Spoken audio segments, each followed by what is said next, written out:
Bonjour auditeurs et auditrices de Radio Taïwan International, ici Clément Tricot, vous écoutez un nouvel épisode de l'émission La Ville en pratique. Aujourd'hui, une nouvelle petite revue de presse du mois de janvier et aussi jusqu'à fin décembre pour parler un petit peu d'architecture et de ville à Taïwan. Pour commencer déjà, comment penser à autre chose que l'exceptionnelle ascension d'Alex Honnold qui a grimpé la tour Taipei 101 ce week-end. Challenge extraordinaire, il a capté l'attention du monde entier pour pointer les regards internationaux sur les villes. On aura quelques mots, mais je pense qu'on en a largement parlé. Des villes qui sont parfois considérées comme trop moches, c'est le sujet du podcast Straits Times ou encore d'un article Dyson Place, on y reviendra. Les villes taïwanaises ont aussi leur qualité. Le marché aux poissons de Gushan à Geelong est cité en référence dans un dossier sur le sujet d'Archdelhi, une des références en ligne sur l'architecture. Et puis c'est une belle surprise pour cette ville en transition. Enfin sinon, Commonwealth vous emmène profiter du charme de Hualien sur la côte Est. Voilà l'occasion de faire un point sur les villes taïwanaises qui ont été largement mises à l'honneur.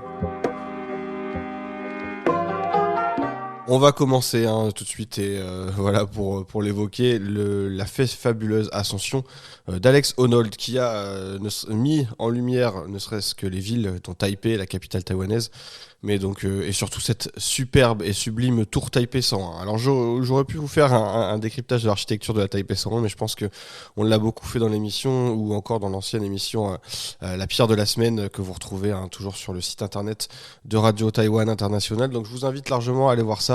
Juste c'est assez amusant d'avoir vu comment la presse s'est saisie de ce sujet pour évoquer à la fois l'exploit surhumain réalisé par le grimpeur Alex Honnold qui a escaladé sans corde ni harnais un des plus hauts gratte-ciel du monde à Taïwan. C'est comme ça que titre France Info Sport qui a notamment parlé de cet exploit de l'américain de 40 ans de cette tour haute de 508 mètres, et on a aussi d'autres articles qui viennent questionner l'intérêt ou la visibilité qui est recherchée, le côté un petit peu morbide aussi de cette performance qui a été beaucoup questionné sur France Culture, mais aussi dans d'autres articles, notamment dans un article du Straits Times intitulé oui voilà, Taïwan gagne de la visibilité avec cette ascension, mais les risques étaient-ils justifiés? C'est un article qu'on doit à Yi Puayi, une journaliste qui questionne justement à la fois cet exploit, mais du coup qui vient poser cette question un petit peu comme un pavé dans la mare. Est-ce que c'était vraiment quelque chose qui valait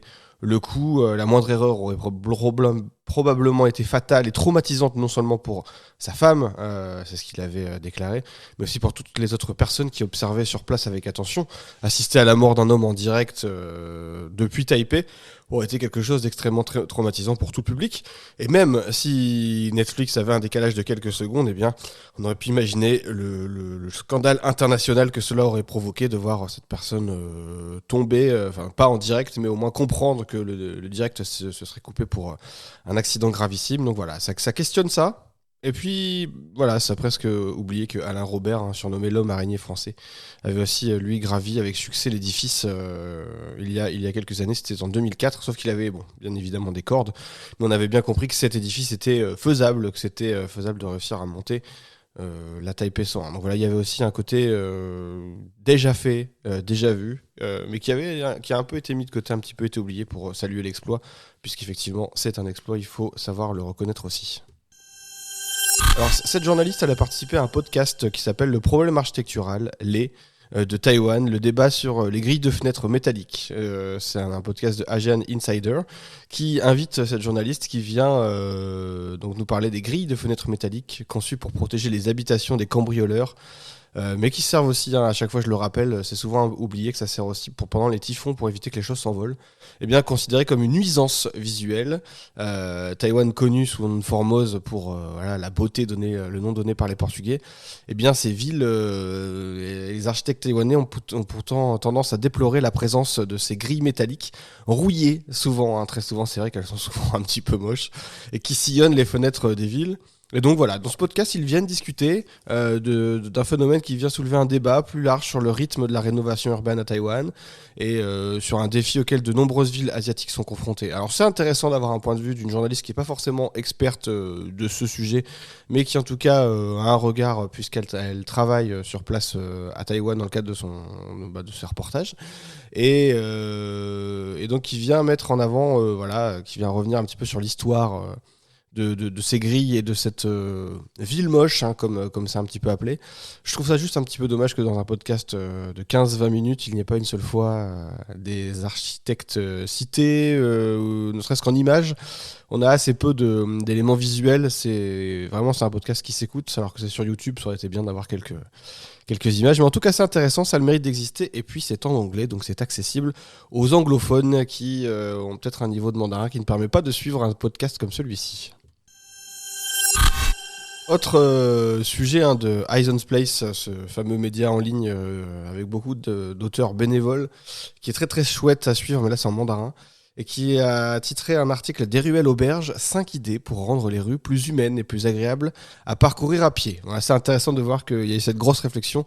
Donc là on parlait des villes moches, et là on parle de comment rendre la sécurité routière centrée sur l'humain, mais aussi rendre ça vraiment agréable pour aller un petit peu plus loin dans ça. Et ça, c'est une des réflexions qui se sont proposées à l'issue d'un hackathon. Vous savez, des personnes qui ont participé pour réfléchir à comment rendre la marche plus agréable et plus confortable, et aussi plus agréable à pratiquer régulièrement à Taïwan. Je trouve ça très très amusant de se poser sur ces questions à plusieurs et collectivement. Surtout que ça donne des idées relativement perchées, si on peut dire. Parfois, c'est toujours assez amusant. Alors, je vous en cite quelques-unes, mais avant ça, l'article insiste sur une chose qui est assez amusante. Face à la densité et au vieillissement des rues urbaines taïwanaises, une rénovation globale s'avère souvent irréalisable. Effectivement, c'est pour dire qu'il y a le chantier est beaucoup trop gros, et qu'il vaut donc plutôt essayer de se concentrer sur des choses à faire au fur et à mesure, petit à petit, plutôt que d'essayer d'avoir un grand plan de rénovation urbaine à l'échelle de toutes les villes, puisque on part de tellement loin que de toute façon ça sert à rien d'essayer de penser à un projet global, et je trouve que je suis relativement d'accord avec cette idée. Alors parmi les idées, donc parlons-en. Éclairage local, utiliser les données pour renforcer le sentiment de sécurité lors des déplacements nocturnes. L'idée, c'est de travailler sur une application qui permettrait de vous faire suivre des itinéraires éclairés, pour insister là-dessus, pour éviter de se retrouver dans des zones de nuit trop sombres, avec peut-être plus accidentogènes, ou peut-être plus favorables à des agressions, bien qu'à Taïwan, les agressions en pleine rue la nuit, ça arrive quand même assez peu. On va plutôt parler d'accidents de la route. Donc ça, c'est un projet assez relativement intéressant. Ça existe déjà dans d'autres villes. Le fait de pouvoir circuler et des rues qui vont s'allumer à votre passage, ça existe déjà, ce n'est pas nouveau. Autre idée, projet de régénérer le paysage sonore des ruelles, faire du son un repère et une mémoire culturelle. Voilà, travailler sur des modules de paysage, c'est un projet aussi de réfléchir un petit peu à ce que des dispositifs sonores fonctionnels puissent venir vous guider. Alors, on pense peut-être déjà aux dispositifs sonores qui existent pour les malentendants, mais là c'est clairement essayer d'appuyer sur des espèces de petites capsules qui pourraient aussi accompagner vos déplacements. Pourquoi pas, c'est relativement amusant.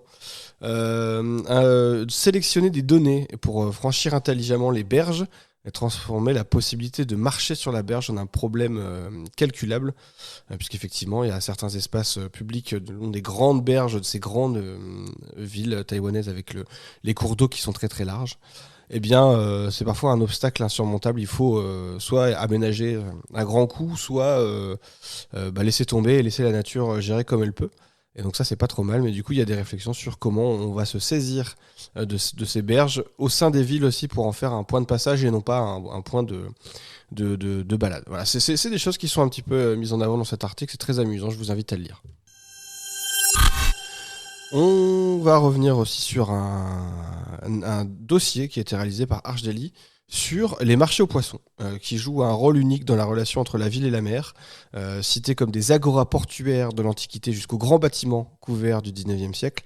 Eh bien, ce Archdeli en parle comme des espaces publics intenses, hautement favorables aux interactions sociales, et qui ont donc forcément un rôle très important dans le paysage, et donc qui nécessitent une architecture singulière, et pour suivre justement les dynamiques sociales qui puissent s'entremêler là-dedans. Il y a plusieurs projets à travers le monde qui sont cités pour ce dossier des marchés aux poissons, dont un projet taïwanais, qui est le Gushan, le marché aux poissons de Gushan, qui ne se trouve pas donc dans une ville qui s'appellerait Gushan, mais bien dans la super municipalité de Kaohsiung, et c'est un projet qu'on doit à Chao Chenming Architects and Planners. Alors c'est une belle reconnaissance d'avoir un projet cité comme ça, comparé à d'autres à travers le monde, puisqu'effectivement, on a ici un bâtiment qui date plutôt du XXe siècle, 1927 exactement, si je ne me trompe pas, et qui est tombé en désuétude avec voilà, la transition, on va dire, aussi des pratiques de pêche à travers le temps, et le lieu était un peu tombé en désuétude.